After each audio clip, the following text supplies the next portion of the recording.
أنت التواب الرحيم وارحمنا معهم برحمتك يا أرحم الراحمين। চট্টগ্রাম নগরীর কদম মোবারক মুসলিম এতিমখানা কার্যকরী পরিষদের তত্ত্বাবধানে ও কার্যকরী পরিষদের সদস্য আলহাজ শাহ আলমের সৌজন্যে খতমে কোরআন, খতমে ইউনুস, মিলাদ মাহফিল ও তবরক বিতরণ সোমবার বাদ মাগরিব কদম মোবারক শাহী মসজিদ অনুষ্ঠিত হয়। কদম মোবারক মুসলিম এতিমখানা প্রতিষ্ঠিত হয়েছিল 1930 সালে মনোরাম মনিরুজ্জামান ইসলামাবাদীর তত্ত্বাবধানে।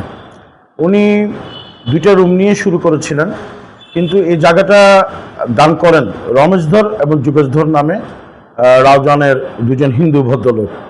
আমি উভয় ব্যক্তিদ্বয়কে কৃতজ্ঞতা জানাচ্ছি আপনার এমন একটা প্রতিষ্ঠান গড়ে তোলার জন্য যারা স্বপ্ন দেখিয়েছেন। আমরা 400 জন এতিম কে এখানে লালন পালন করে থাকি। তার মধ্যে 2 বেলা খাওয়া, 2 বেলা নাস্তা এবং কাপড় চোপড় থেকে শুরু করে চুল কাটা থেকে শুরু করে সমস্ত কিছু আমরা তাদের ব্যয় নির্ভর করে থাকি। এছাড়া আমাদের একটা পরিপূর্ণ স্কুল রয়েছে কদম মোবারক মুসলিম মনিরুজ্জামান উচ্চ বিদ্যালয়ের নামে। তো এই বিদ্যালয়ে যে সকল ছাত্রছাত্রীরা পড়তেছে এবং আমাদের এখানে যে সকল এতিমগুলি রয়েছেন তারা সুন্দরভাবে সুষ্ঠুভাবে পড়ালেখা অব্যাহত রেখেছেন।